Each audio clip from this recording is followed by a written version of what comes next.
Simon Adingra, promis à un très bel avenir avec la Côte d'Ivoire, Harry Kane admire beaucoup Cristiano Ronaldo. Bonsoir à tous et merci de nous suivre sur Afrique Sport pour l'essentiel de l'actualité footballistique de ce lundi 9 septembre 2024. Nous l'ouvrons avec quelques résultats de la deuxième journée des éliminatoires de la CAN 2025. Et ça commence avec le Togo, les éperviers qui ont arraché le point du nul à Malabo face aux langues nationales privées de Kennedy Boateng et de Josué Romao. Nibombe Daré, le sélectionneur du Togo, change sa charnière défensive en associant Loïc Bessilé et Gustave Akesson au capitaine Djené Dakonam. Bah oui, Jean-Claude Aziangbe est également laissé sur le banc des remplaçants au profit d'Adil Titi. Le début de match des Togolais est assez poussif puisqu'acculé et dominé, le Togo va logiquement concéder l'ouverture du score à la 17e minute de jeu. Sur un corner, la défense togolaise s'oublie carrément et donc Louis Azoué en profite pour placer un coup de tête imparable au portier Geoffrey Agbolossou. Mené, les éperviers se remobilisent et parviennent par intermittence à mettre en danger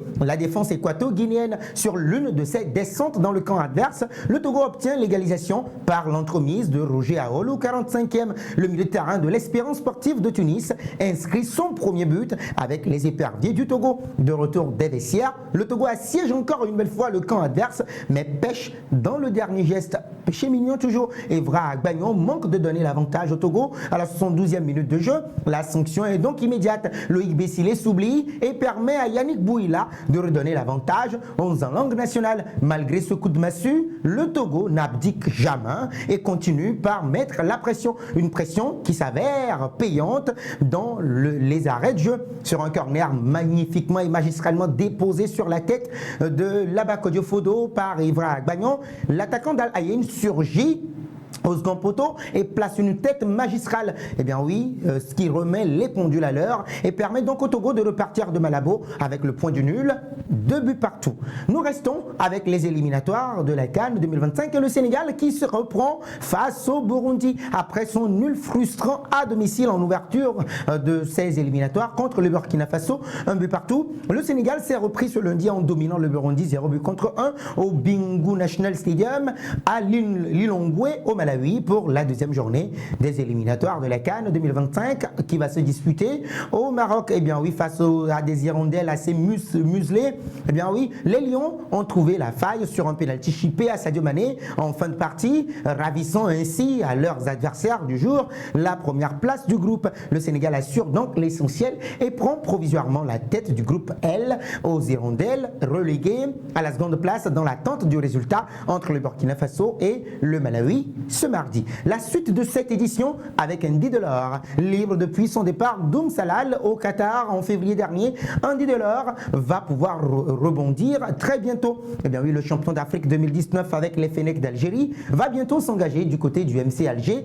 en provenance en première division algérienne. D'après les informations de DZ Foot, l'ancien niçois est arrivé ce soir à l'aéroport Ouari Boumediene.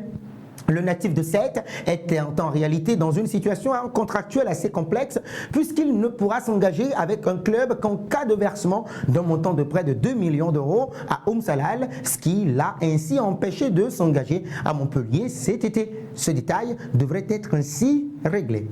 Nous enchaînons avec Simon Adingra, encore éblouissant face à la Zambie lors de la première journée des éliminatoires de la CAN 2025. Simon Adingra fait encore parler de lui. La légende des éléphants Copa Barry vient d'enflammer les réseaux sociaux par un message à l'ailier de Brighton and Hove Albion à la 73 et 13e minute. Alors que le match était encore incertain, Simon Adingra a su faire la différence après une série de dribbles éblouissants de la droite à l'entrée de la surface adverse. Il a servi Jean-Philippe Crasso avec une précision chirurgicale pour l'ouverture du score. Ce geste technique en apparence simple montre forcément la vision du jeu et l'intelligence tactique de Simon Adingra, des qualités qui font de lui une étoile montante du football ivoirien. Si cette action a suffi à enflammer le public ivoirien, c'est surtout le style du jeune ailier de Brighton and Hove Albion qui a retenu l'attention. Ses accélérations, ses dribbles et sa capacité à créer des occasions dans des espaces restreints ont transformé le visage du match face à la Zambie. Les supporters des éléphants de la Côte d'Ivoire se sont rapidement enflammés pour lui, mais pas seulement eux. Dans une vidéo largement partagée sur les réseaux sociaux, l'ancienne légende du football ivoirien, Copa Barry, n'a pas caché son admiration pour le jeune joueur, l'ancien gardien et héros de la CAN 2015, rappelez-vous, emporté par la Côte d'Ivoire, a salué le talent hors norme de Simon Adingra dans un discours qui est rapidement devenu viral. Le talent d'Adingra ne se limite pas à la scène africaine en Premier League où il évolue avec Brighton. Ses prestations ont également attiré l'attention des plus grands clubs européens. Plusieurs observateurs voient en lui le potentiel pour rejoindre un jour les rangs des plus grandes équipes du continent. Pour la Côte d'Ivoire, Simon Adingra représente l'avenir, celui d'une équipe capable de retrouver les sommets du football mondial et pourquoi pas africain.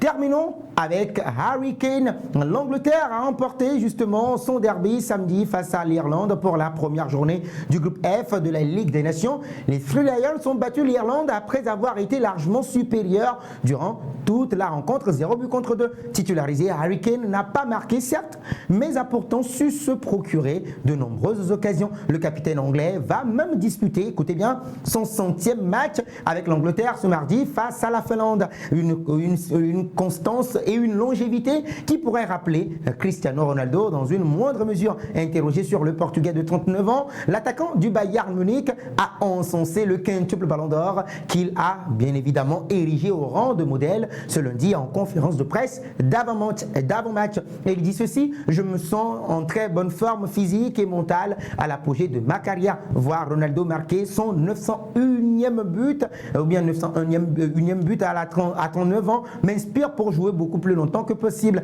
J'ai même plus représenté l'Angleterre et je ne veux pas que cela s'arrête de sitôt. Il s'agit simplement de continuer à s'améliorer et à être constant. Qui sait combien de sélections ou de buts je pourrais obtenir, mais j'ai faim d'en savoir plus. Ronaldo et Messi sont des personnes que j'ai admirées pendant mon enfance. Ils étaient dans la fleur de l'âge quand j'étais adolescent. Ils ont tous deux été une source d'inspiration pour moi. Avoir cette faim, ce désir, cette détermination et cette envie de prouver aux autres qu'ils ont tort et de se prouver à soi-même que l'on peut être le meilleur possible. Eh bien oui, j'essaie d'utiliser différents joueurs pour me motiver. Marquer plus de 900 buts dans sa carrière est un record exceptionnel et jouer jusqu'à l'âge qu'il a atteint est une véritable source d'inspiration. Point final à ce tour de l'actualité. Merci de l'avoir suivi.